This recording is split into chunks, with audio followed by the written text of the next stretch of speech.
이제 그대는 죽어야.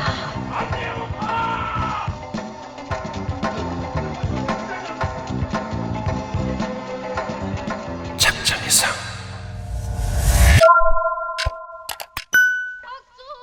다음날 옥화는 짝귀 할미를 찾아갑니다. 그들의 대화를 통해 새로운 사실을 알게 됩니다.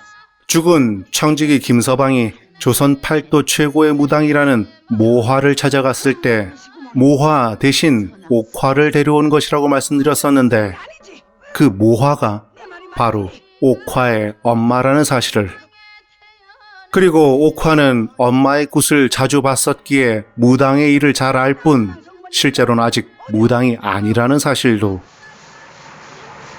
옥화의 꿈에 계속 나오는 선왕성모님의 인도를 따라 땅을 파니 거기서 청동 거울과 옷가락지 그리고 선왕성모의 그림이 나옵니다. 그리하여 마침내 짝귀 할미는 옥화에게 정식으로 내림굿을 해줍니다.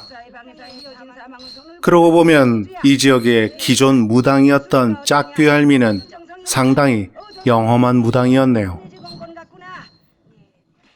이제 옥화는 오구굿을 준비하며 강진사댁 온 집안을 돌아다니며 주문을 외우면서 정화수를 뿌립니다. 서양으로 치자면 신부님이 성수를 뿌리는 것이지요. 그리고 삼지창을 던지는데 창의 끝이 집안을 향합니다. 신칼의 끝이 집안을 향하면 아직 악귀가 집안에 있다는 뜻입니다. 그리고 마침내 벌어지는 옥화의 오구굿. 그런 옥화를 보며 비웃던 구사는 술에 취해 비틀댑니다. 그리고 어젯밤 겁탈이 끝난 뒤 옥화에게 내일 굿이 끝나면 오라고 했던 작두가 있는 헛간에 먼저 가서 눕는데, 어쩐 일인지 줄이 뚝 끊어지며 작두와 함께 급행으로 황천길로 갑니다.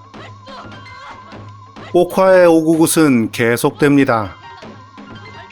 아들이 작두 타고 황천 간 줄도 모르고 옥화의 오구굿을 흐뭇하게 지켜보던 숙부는 갑자기 처마에서 떨어져 내린 구렁이에 물려서 즉사하고 맙니다. 이 집안은 여전히 황천길 가는 것도 장유유서를 어기고 가는군요. 아무튼 오늘 황천행 급행열차는 손님이 많습니다. 그런 와중에도 옥화의 오구굿은 계속됩니다. 숙부가 죽었다는 말에 놀란 안방마님은 서둘러 나오다가 마루가 갑자기 주저앉으면서 한옥에서 신발 신을 때 잡는 끈에 목이 감겨 죽습니다.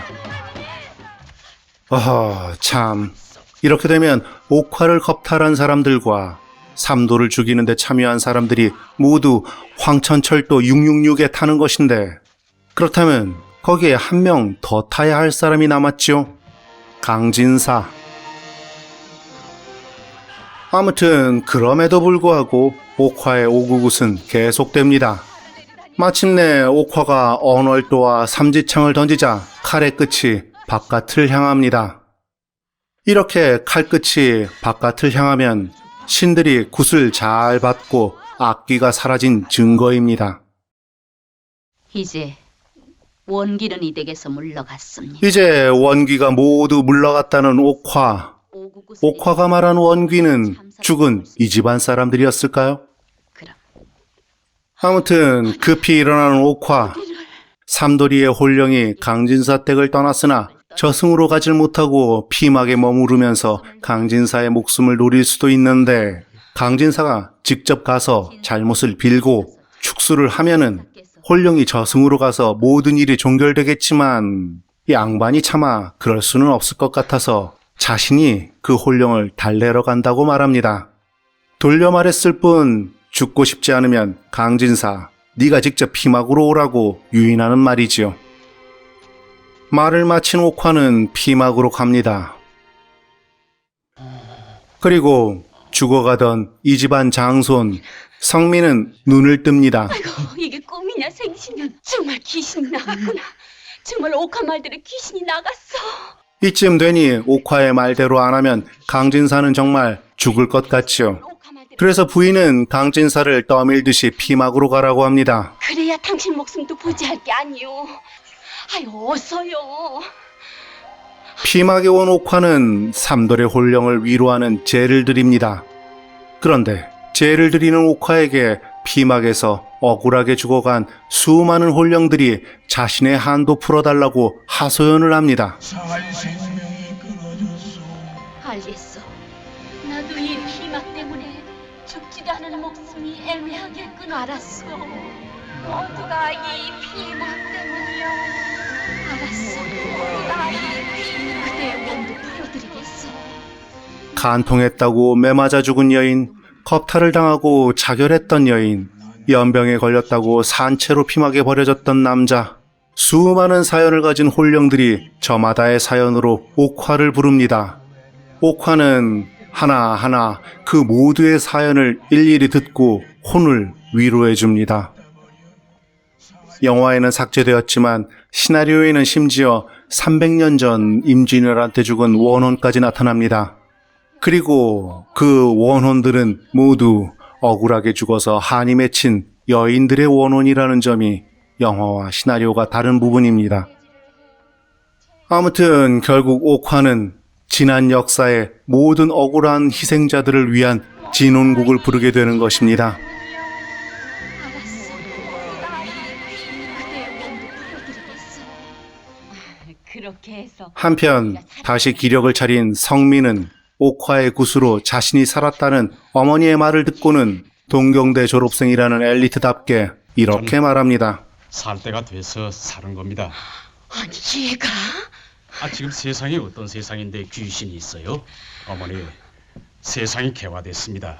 글쎄요, 어머니, 그것은 미신입니다. 세상에 귀신이 씌워 일가족이 몰살했다는 얘기는 당치도 않는 얘기입니다. 그리고 작두로 죽은 구산의 죽음의 이유도 밝힙니다. 이어서 안방마님의 죽음도 숙부의 죽음도 모두 누군가가 미리 조작해놓은 대로 살해당한 것이라고 합니다. 어디선가 이 음악이 들려오는 것 같은데 환청이겠죠? 술을 드시고 여기서 주무시다가 끈이 끊어져 죽은 겁니다. 빠지게 놓여 있었군요. 이 손잡이가 어떻게 이렇게 목이 들어가도록 넓혀져 있었을까요?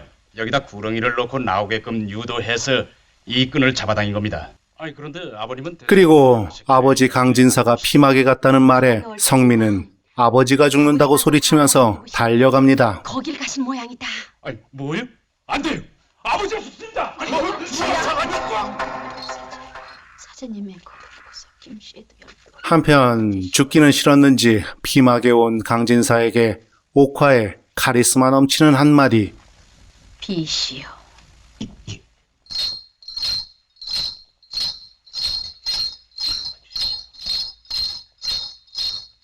그런 강진사에게 이어지는 옥화의 또 한마디. 거기를 팔아. 강진사가 판 곳에서 나오는 것은 삼돌의 시체. 죽은 지 20년이 지났건만 어쩐 일인지 썩지도 않고 눈을 부릅뜬 삼돌. 이제 옥화는 자신의 정체를 밝힙니다. 난 너희들이 죽인 삼돌이의 딸이다. 삼돌에게는 피막지기가 되기 전에 부인이 있었습니다. 그런데 그 부인은 임신 중에 신이 들려 남편을 떠나 딸을 낳고 유명한 무당이 되었었습니다. 바로 그 부인이 무당 모화였던 것입니다. 그리고 모화가 죽기 전에 아버지 삼돌의 모든 사연을 듣게 된 옥화는 강진사 댁에 복수를 하기 위해 온 것이었습니다. 결국 옥화는 죽은 아버지의 영혼을 저승으로 천도하기 위한 오구굿을 한 것과 동시에 아버지를 위한 처절한 복수의 살을 강진사 댁에 날린 것입니다.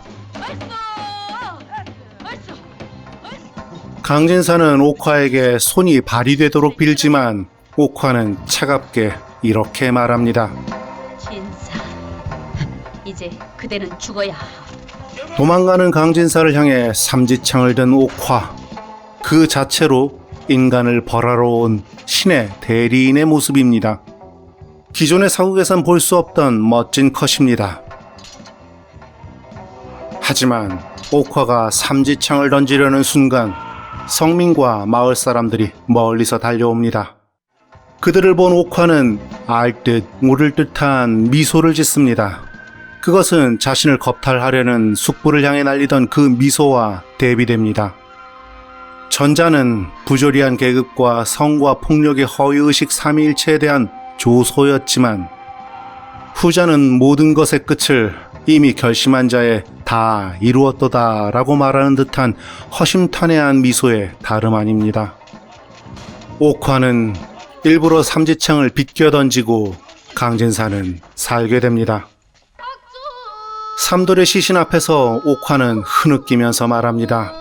아버지, 원수를 살려줬습니다.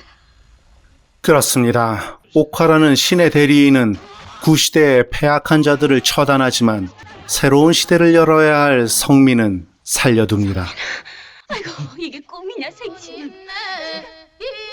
하지만 아버지를 죽인 원흉 중의 핵심인 강진사는 왜 살려둘까요? 제 생각에는 아버지를 살리려고 달려오는 성민을 보고 옥화는 그 성민의 모습에서 아버지의 복수를 하고 혼을 위로하려는 자신을 본 것입니다. 이제 옥화는 아버지의 눈을 감겨주고 피막에 불을 지릅니다. 그렇게 억울하게 죽어간 수많은 원혼들도 큰며느리의 한도, 삼돌의 한도, 옥화의 한도 모두 불길 속에 타올라 재가 되어 하늘로 날아가며 영화는 끝납니다. 부모님께 효도나 할 것은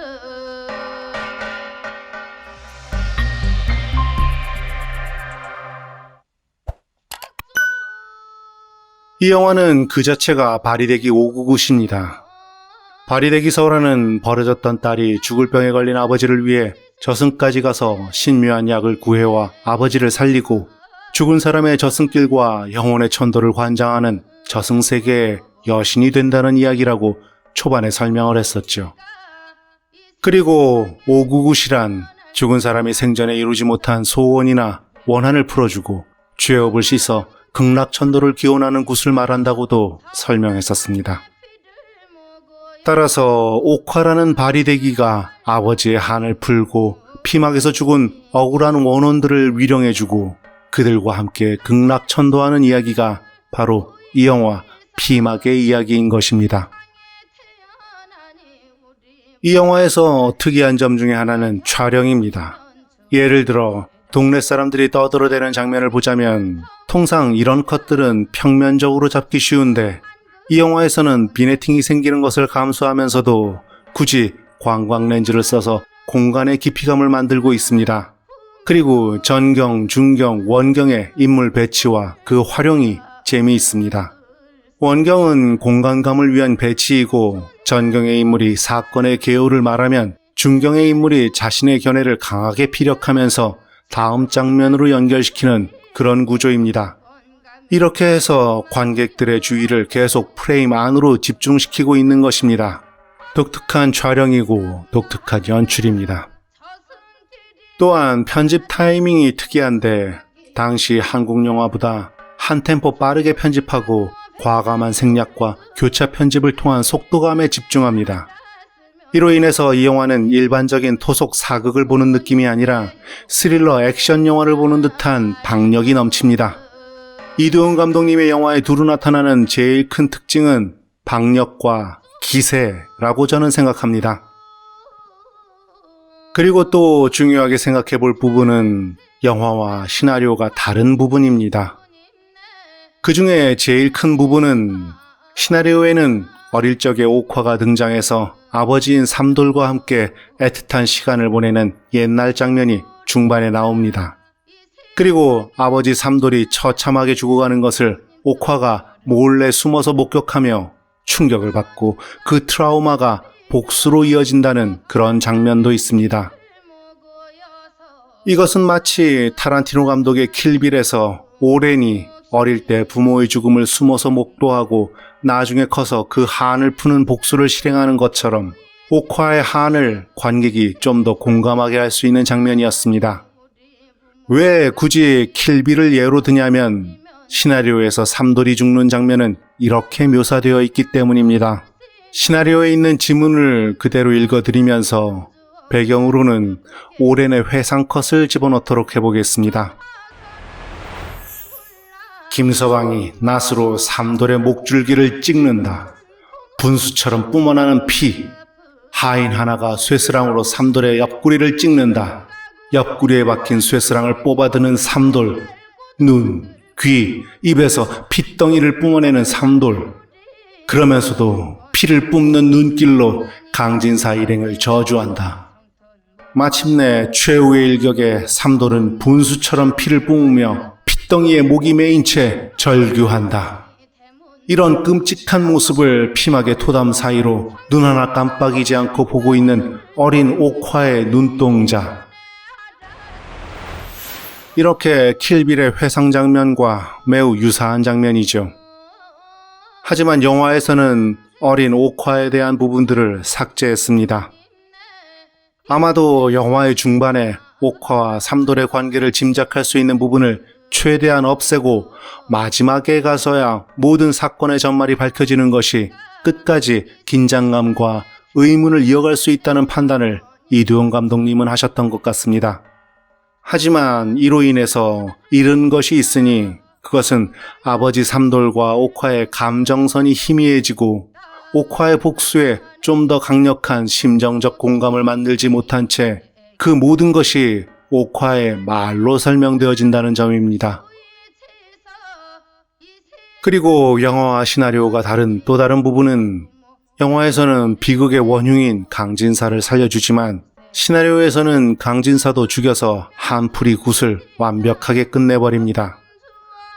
완전한 복수를 통해 한 맺힌 과거와 완전히 단절하고 오로지 살게 되는 것은 성민이라는 미래를 상징하는 인물뿐인 시나리오와 인간으로서 어쩔 수 없이 연민을 가지고 과거 청산을 완벽하게 못하는 영화가 크게 대비되는 부분입니다.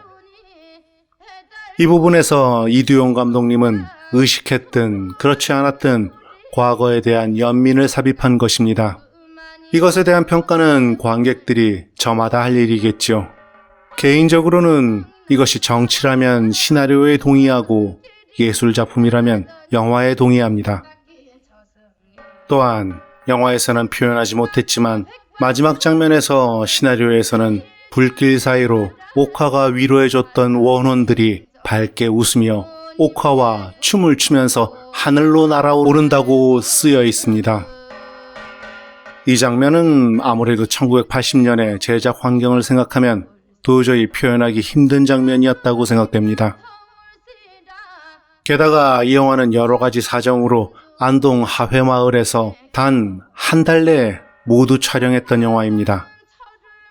여러 가지로 제작 환경이 현재와 같은 기준으로 판단할 수는 없다고 생각합니다. 자, 이제 정리하겠습니다. 이 영화는 매우 독특하고 신선하며 시대를 앞선 감각이 있습니다.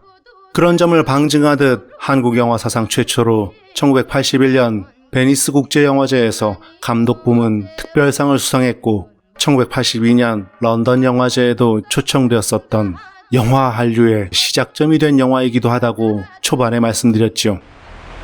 결국 이두용 감독님은 1989년 미국으로 가서 침묵의 암살자란 헐리우드 액션 영화도 연출합니다. 작품은 그다지 성공적이지 못했지만 영웅본색, 첩혈쌍옹 등을 만들었던 오우삼 감독이 헐리우드로 가서 처음에 하드타겟 실한 영화를 만든 것이 연상되는 부분입니다. 하지만 만약 이두용 감독님이 지금이 젊은 전성기셨다면 세계적인 액션 감독이 되셨을 것이라고 생각합니다. 오늘은 저의 어린 시절에 가장 인상적으로 봤었던 한국 영화 피막을 소개했습니다. 참고로 이 작품은 한국영상자료원 유튜브 채널로 가시면 보실 수 있습니다. 유튜브 검색란에 한국 고전영화라고 치시면 됩니다. 링크는 설명란에 적어두겠습니다. 피막 이외에도 수많은 한국 고전영화들이 있습니다. 비록 오래된 영화라서 화질과 음질이 좋지 않고 옛날 영화 특유의 어색한 후시 녹음의 어조들이 젊은 세대들에겐 낯설게 느껴지고 때론 웃음이 유발되실 수도 있지만 한편 보다 보면 어느새 고전만의 맛에 빠져드실 것입니다. 좋은 시간이 되셨는지 모르겠습니다. 여러분이 보고 계신 이 리뷰는 2주의 시간을 들여 제작된 것입니다. 흘려듣기 쉬우시겠지만 구독과 좋아요 그리고 알림 설정과 댓글로 응원해 주시지 않는다면 작잠 이상의 리뷰는 계속될 수 없습니다. 구독과 좋아요 그리고 알림 설정과 댓글로 응원해 주시는 분들에게 옥화가 운수대통을 기원해 드리겠습니다. 헐짜! 영화라는 꿈을 함께 꾸는 시간 작자 미상이었습니다. 서로 같은 우리 인생 한 번 가면